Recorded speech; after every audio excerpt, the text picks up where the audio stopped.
Hey guys, Brent Hull Build Show in Rosemary Beach, a place you have to visit. I'm going to show you all around. This is another new urban development, very similar to Alice Beach. Come join me today on the Build Show.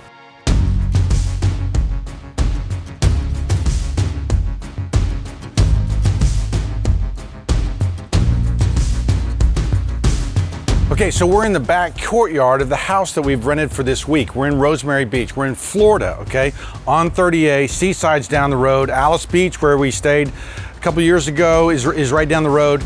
And we're in Rosemary. Now, Rosemary, as you can see from this wonderful courtyard, is based on kind of a European colonial and the best of American cities that were built as coastal cities. You think of New Orleans, you think of Charleston, you think of these great southern cities, okay, that were built on shipping, that were built on the coast. That's what you've got here. So the European colonialism would be a European design, maybe Dutch, maybe English or German, that gets brought to a new world, right? And some of those details, some of those characteristics of the European stylings get done in a rustic colonial or simplified colonial. Maybe that's a better way of saying it. So you're going to see a mix of different house styles here, but it is all kind of part of that new urbanism. Now, new urbanism is the idea, kind of a new old way of building. Think of a 1950s neighborhood where the garage is on the front of the street. A lot of the architectural details are gone. The walkability isn't there. You notice in the 50s and 60s, many neighborhoods don't even have sidewalks anymore, right? The new urbanists, okay, were thinking, you know what? Those were the best cities. The walkable cities, the cities where there was a front porch, the cities where there was access to the store down the street and the school up the street that didn't require a car to drive to the industrial complex, car to drive to the shopping mall.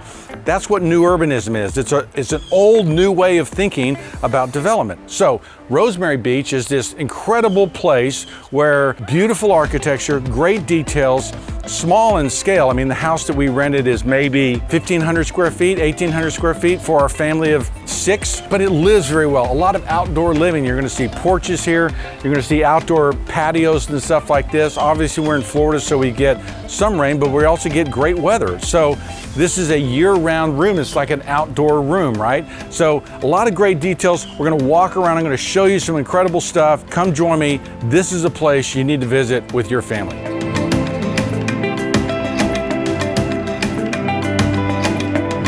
One of the great things about Rosemary is that you're seeing a mix of different styles, a mix of different details. I mean, this house right here kind of has the shutters over that front porch, right?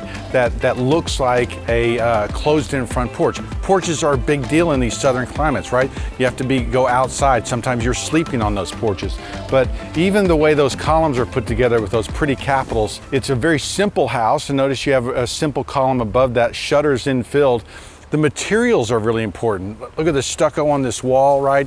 The painted wood, tin roofs, the raised seam metal roofs. Those are all things meant to convey a sense of place. They're also materials that last a very long time. So not a lot of plastic here. So we have these materials. I mean, look at this great porch over the top of this house, right? That styling is not necessarily even very high style classical. It's rustic, it's vernacular, right? And so you have these different elements and different details working, but they all work. We have so many different house styles here. It's a lot of fun. So you're going to notice a lot of interesting things. One, the alleys, right? There's actually architectural detail back there. The cars are meant to park in the back and then just kind of stay there and not without ever going. That's part of that new urban concept. A lot of bikes. You're going to see bikes riding around all over this place. And back to the architectural stylings. I mean, look at this great kind of Louisiana courtyard here in this house. This is the workout area. So we've got a public space right here that is so charming and so lovely. French New Orleans details, that great roof, the stucco on the walls. And then of course this porch here.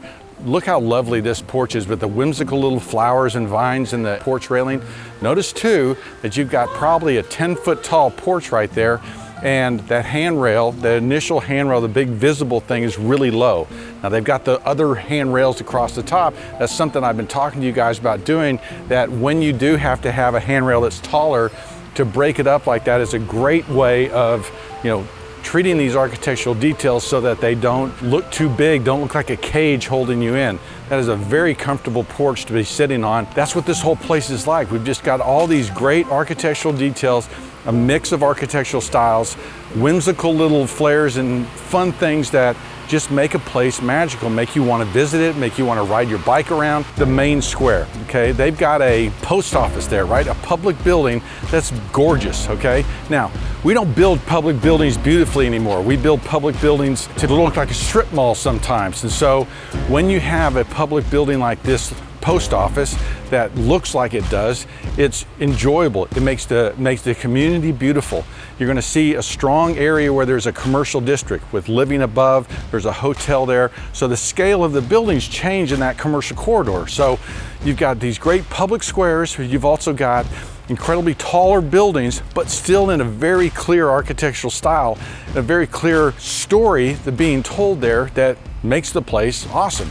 Another great historical icon that reminds me of this place is Savannah. Savannah is the garden city. There's all these gardens. And look at how all these houses open onto a central garden, right?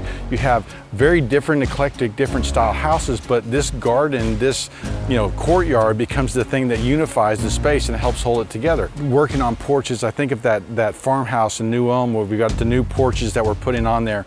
A lot of great architectural details here that we can borrow from and use. Notice that the architectural stylings of this house all contribute. It's eclectic in here, right? All these houses aren't exactly the same, but there are enough similar details between materials, between columns, between porches, between balconies, that they all begin to work together. And so it is a great community. The landscaping obviously is wonderful as well, but this is a magical place that really is special and worth the visit. Last but certainly not least are the beaches, right? And that there's an organization to this, just like this alley here that goes between the houses and allows a walkability, right? That there's been planned out so that it's very natural to walk here, right? There are beach openings, okay, and they're called walkways that go over the dunes to protect the dunes, A, B, C, D, and E. But you're gonna see these beach openings organized. Certainly the one by the public square is super organized, right? It's that big public green with the houses on either side, right off that main public square. But then there are these simple ones that go little alleys like this way, that go to a really pretty thing, and then of course you're at the beach, and the beach is magical. One last thing, guys. I mean, look at that house down there at the end, right? That is a perfect example of that, European colonialism, with the Dutch influences and that strong parapet there. If I'm just standing in this spot with the stucco on the balconies, we're in the back house areas, right? We're in the smaller areas, which is part of that new urban ideal where you have, a big house up front and then the carriage house or the guest house is in the back. Different people are renting those things out depending on their income. So all different kind of income levels can stay here. You can stay in a carriage house, you can stay in the main house, depending on your budget. Anyway, it's all put together so well, guys, and it becomes a real magical place that people love. And if you just walk around here and you see everybody biking with kids and no one's driving, it's an incredible place. So you need to check it out. Okay guys, Rosemary Beach, kind of a special place, a beauty spot. Definitely need to come here, definitely need to bring the family, get on the bikes, ride around, a different kind of rest and relaxation, an inspiring place. It certainly is for me. Be sure to follow me on Instagram and Facebook, Hull Millwork, Hull Homes. Sign up for the newsletter, and if you're watching on YouTube, hit the subscribe button. I'm Brent Hull, thanks for watching.